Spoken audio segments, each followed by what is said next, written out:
Good morning दोस्तों।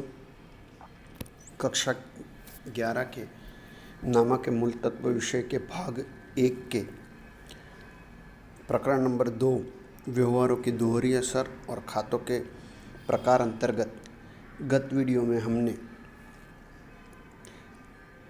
खाता का प्रकार और उसके आधार पर व्यवहार की उधार असर और व्यवहार की जमा असर के बारे में जानकारी प्राप्त की थी।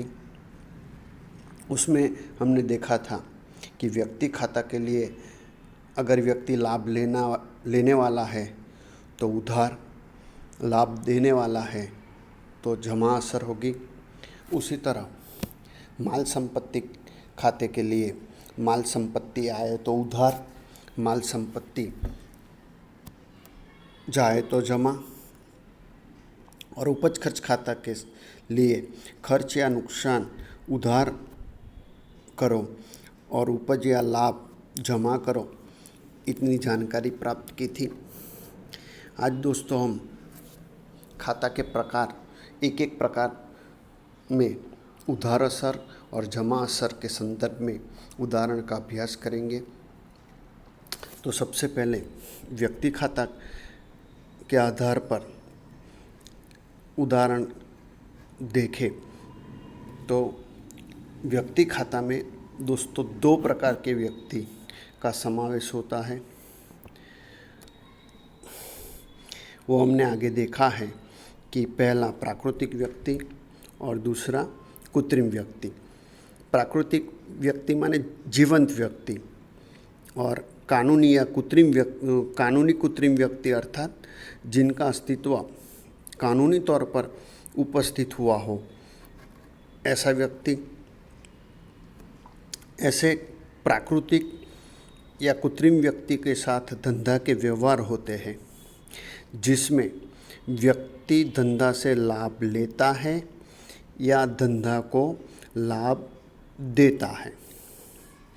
तो दोस्तों व्यक्ति खाता का नियम होगा, नियम हमने आगे ऊपर देखा ही है। तो अगर व्यक्ति लेने वाला है तो जो व्यक्ति लाभ लेने वाला है उसका खाता उधार करो,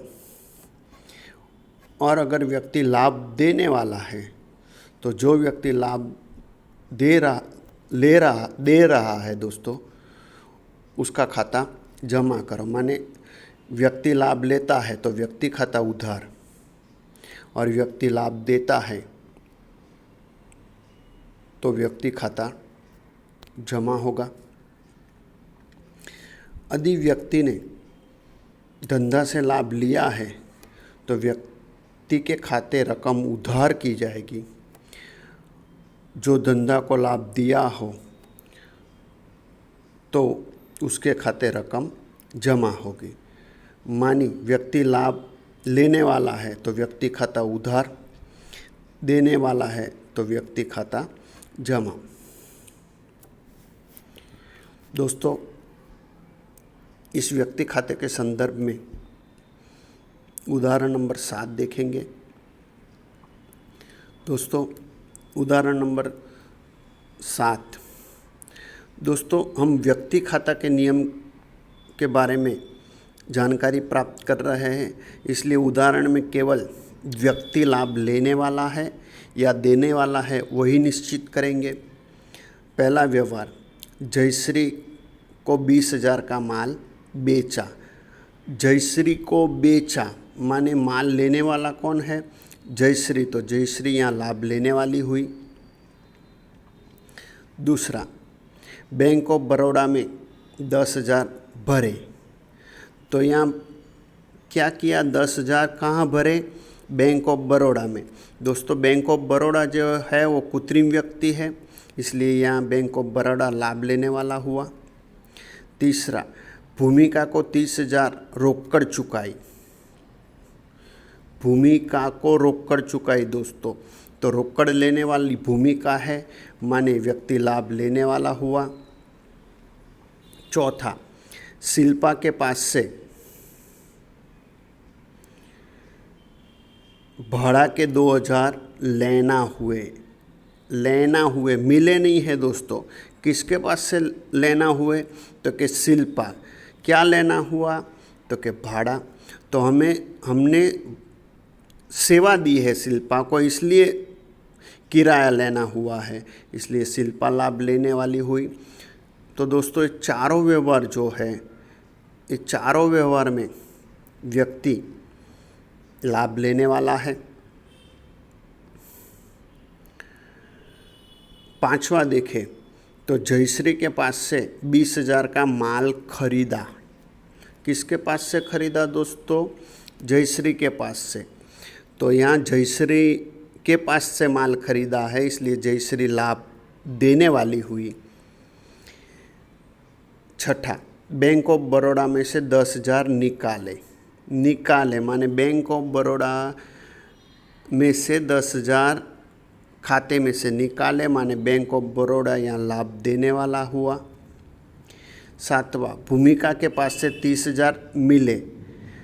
आपको नगद जो मिले हैं दोस्तों वो भूमिका से मिले हैं, तो भूमिका व्यक्ति है जो लाभ देने वाली है, या भूमिका ने लाभ दिया है।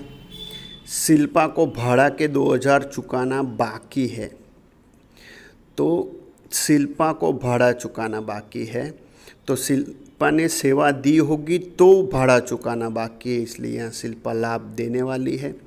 तो दोस्तों यहाँ पहले 4 व्यवहार है 1 से 4, जिसमें व्यक्ति लाभ लेने वाला है, और 5 से 8 नंबर के जो व्यवहार है उसमें व्यक्ति लाभ देने वाला है।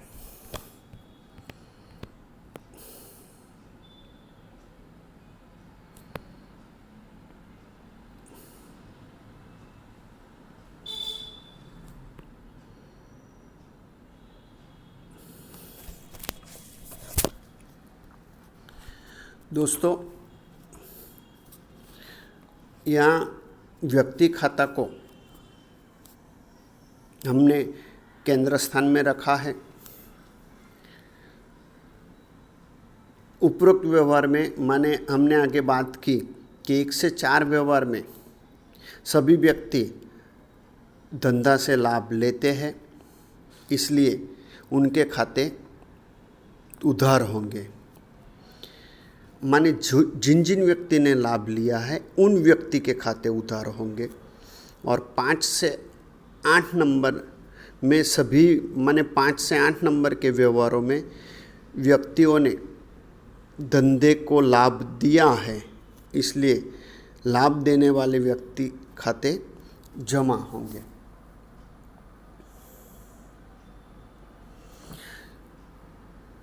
तो अब यहाँ उत्तर है, तो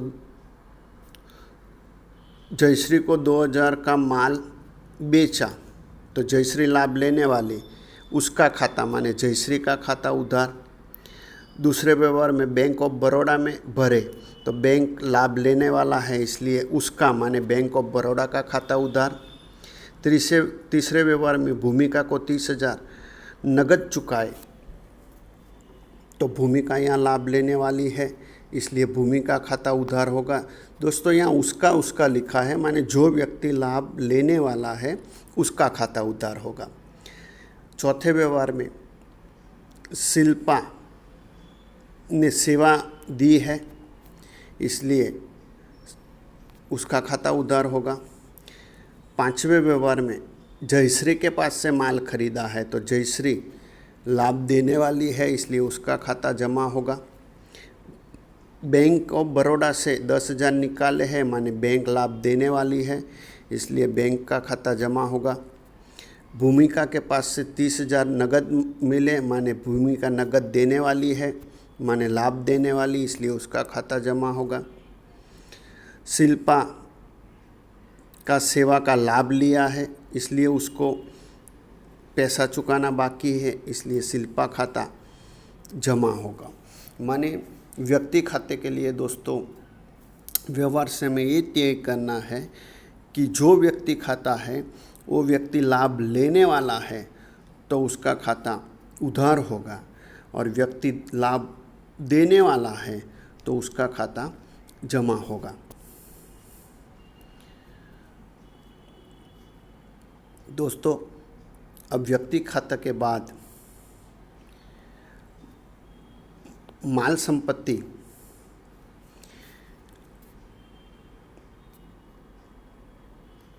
के खातों के नियम के बारे में देखेंगे। दोस्तों, माल संपत्ति खातों के लिए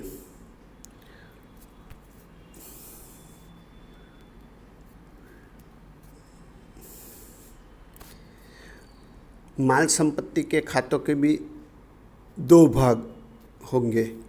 पहला माल के खाते और दूसरे संपत्ति के खाते। दोस्तों, माल और संपत्ति के संबंध में धंधा के व्यवहार होंगे। माने माल या संपत्ति धंधे में आती है अथवा धंधे में से माल या संपत्ति जाती है, तो दोस्तों उसका नियम लागू होगा। आए तो उधार, माने माल या संपत्ति धंधे में आए तो उधार, जाए तो जमा, माने माल या संपत्ति धंधे में से जाए तो जमा। यदि माल या संपत्ति धंधे में आए तो उस माल या संपत्ति खाते उधार करो, और माल या संपत्ति धंधा में से जाए तो उस माल या संपत्ति के खाते जमा करो।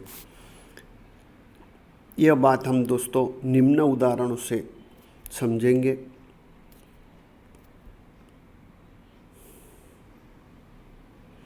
दोस्तों, उदाहरण नंबर 8। अब हम दोस्तों माल संपत्ति के खाते की बात कर रहे हैं, इसलिए इन व्यवहारों में माल संपत्ति को केंद्र स्थान में रखेंगे। तो पहला व्यवहार,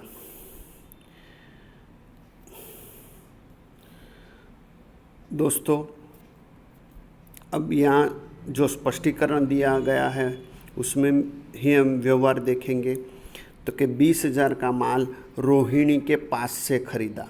दोस्तों, रोहिणी के पास से माल खरीदा मानी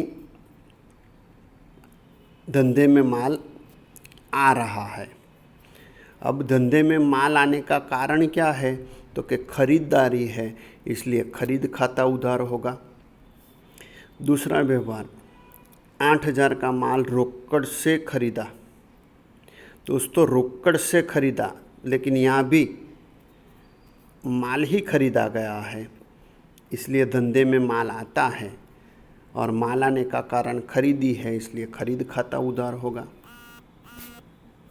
तीसरा, 10,000 का फर्नीचर राजेश के पास से खरीदा। दोस्तों, राजेश के पास से क्या खरीदा है? फर्नीचर खरीदा है। और फर्नीचर क्या है? तो कि संपत्ति है, और ये फर्नीचर नाम की संपत्ति धंधे में आ रही है, इसलिए फर्नीचर खाता उधार होगा। दोस्तों, माल की खरीदारी हो तो खरीद खाता उधार करना है, लेकिन संपत्ति की खरीदारी की जाए तो खरीद खाता नहीं लिखना है, संपत्ति खाता, माने जो संपत्ति खरीदी है उसका नाम लिखकर वो खाता उधार करना है। ये बात आपको खास ध्यान में रखनी है। माने माल के संदर्भ में व्यवहार है, तो जो अगर माल आए तो जिस कारण से आया है वो कारण आपको उधार करना है।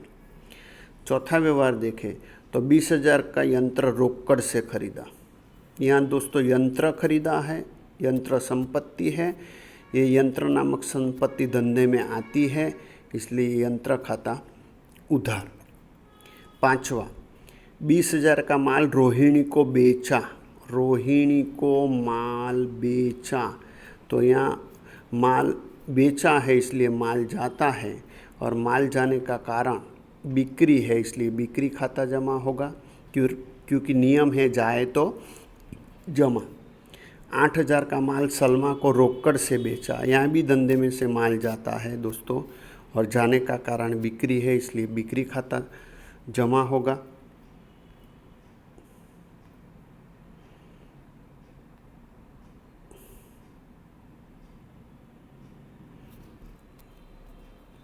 7वां, 10,000 का पुराना फर्नीचर बेचा। दोस्तों पुराना फर्नीचर बेचा है, इसलिए फर्नीचर संपत्ति है जो जाती है, इसलिए फर्नीचर खाता जमा होगा। 8वां, 20,000 का यंत्र रोकड़ से बेचा। रोकड़ से यंत्र बेचा है।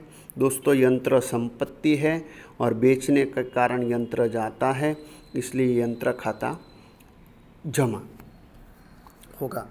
दोस्तों तो माल संपत्ति के इन व्यवहारों में हमने देखा कि अगर माल की खरीदारी या बिक्री है तो माल खाता नहीं लिखा जाता है, खरीदी या बिक्री खाता लिखा जाता है। लेकिन संपत्ति की खरीद बिक्री हो तो आपको संपत्ति का नाम लिखकर उसका खाता उधार या जमा करना है। ये विशेष ध्यान आपको रखना है। अब दोस्तों हम उपज खर्च खाते के संदर्भ में देखेंगे।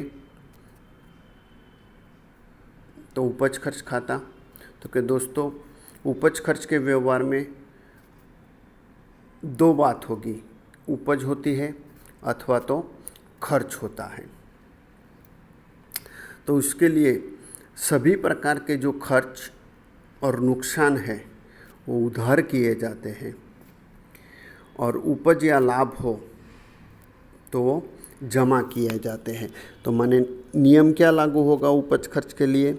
खर्च या नुकसान है तो उधार करो, और उपज और लाभ है तो जमा करो। माने खर्च और नुकसान उधार होंगे और उपज और लाभ जमा होंगे।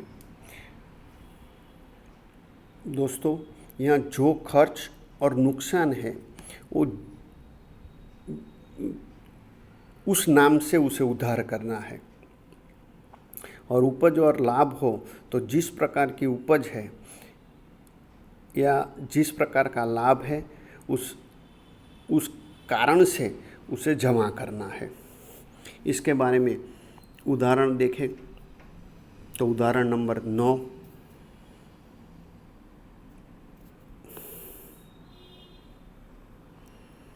दोस्तों ये जो 9 उदाहरण दिए हैं वो यहाँ स्पष्टीकरण में उसका व्यवहार लिखा गया है। लेकिन यहाँ विशेष बात ये ध्यान में रखनी है कि ये जो उदाहरण है वो उपज खर्च के संदर्भ में है, इसलिए उपज या खर्च को केंद्र स्थान में रखना है। दोस्तों इस व्यवहार में पहले 4 व्यवहार जो है खर्च या नुकसान के हैं, और 5 से 8 व्यवहार है जो उपज दर्शाते हैं। तो उसका स्पष्टीकरण देखें तो पहला, वेतन के 5,000 चुकाए। वेतन चुकाया है दोस्तों, तो वेतन क्या है तो कि खर्च है, इसलिए खर्च खाता माने वेतन खाता उधार। दूसरा, भाड़ा के चुकाया। दोस्तों पहले व्यवहार में वेतन नामक खर्च था, दूसरे व्यवहार में भाड़ा खर्च है, चुकाया है इसलिए, तो भाड़ा धंधे का खर्च है इसलिए भाड़ा खाता उधार। तीसरा, टेलीफोन बिल का 2,000 भरे। अब टेलीफोन बिल दोस्तों भरा है माने टेलीफोन का उपयोग किया और उसका बिल भरा है, इसलिए वो टेलीफोन बिल धंधे का खर्च है, टेलीफोन खर्च खाता उधार होगा। चौथा, डूबत ऋण 3,000 हुई। दोस्तों डूबत ऋण किसे कहा जाता है? वो पारिभाषिक शब्द में डूबत ऋण का अर्थ पढ़े थे कि देनदारों से जो रकम लेनी बाकी है उसमें से जो रकम प्राप्त नहीं होने वाली है उसे डूबत ऋण कहा जाएगा। तो इस प्रकार डूबत ऋण नुकसान है, इसलिए डूबत ऋण खाता उधार होगा। 5वां, दलाली के 2,500 मिले। दोस्तों दलाली के मिले माने प्राप्त हुए, इसलिए वो दलाली उपज हुई, इसलिए दलाली खाता जमा होगा। माने पहले 4 व्यवहार जो थे वो खर्च और नुकसान के थे, इसलिए उनके खाते उधार हुए थे। छठा, डिविडेंड 3300 मिला, डिविडेंड मिला तो डिविडेंड भी उपज है दोस्तों, इसलिए डिविडेंड खाता जमा होगा, क्योंकि नियम है उपज या लाभ है तो उसका खाता जमा होगा। सातवां, कमीशन के 1800 मिले तो कमीशन भी उपज है, इसलिए कमीशन खाता जमा होगा। ब्याज के 2200 मिले तो ब्याज मिला है दोस्तों, इसलिए वो भी उपज है, इसलिए ब्याज खाता जमा होगा। तो उदाहरण से स्पष्ट हो रहा है कि खर्च या हानि है तो उनके खाते उधार होंगे, और उपज या लाभ है तो उनके खाते जमा होंगे।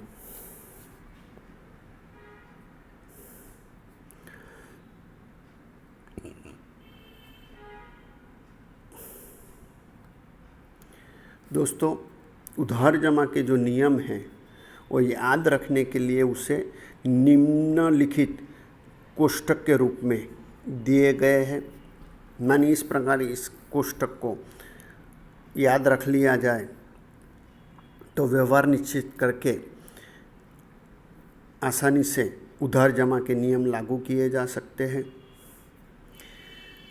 दोस्तों, पहला, व्यक्ति खाता हो तो व्यक्ति खाते के लिए व्यक्ति लाभ लेने वाला है तो लेने वाला खाते उधार होगा और देने वाले खाते जमा होगा। माल संपत्ति खाता तो नियम तो दोस्तों हमने आगे देखे ही है, लेकिन यहाँ कोष्ठक के रूप में दिए हैं कि माल संपत्ति के लिए नियम लागू होगा, आए तो उधार, जाए तो जमा। इसकी जगह दोस्तों हम ऐसा भी बोल सकते हैं, वृद्धि हो तो उधार और कमी हो तो जमा, क्योंकि आने के कारण वृद्धि होगी और जाने के कारण कमी होगी। उपज खर्च खाता के लिए नियम होगा, खर्च या नुकसान है तो खाता उधार होगा, उपज या लाभ है तो उपज या लाभ का खाता क्या होगा, जमा होगा। दोस्तों, आज हमने तीनों खातों के प्रकार के लिए उधार जमा के नियम और उस संदर्भ में उदाहरण का अभ्यास किया है। अब दोस्तों आगे के वीडियो में और जानकारी प्राप्त करेंगे।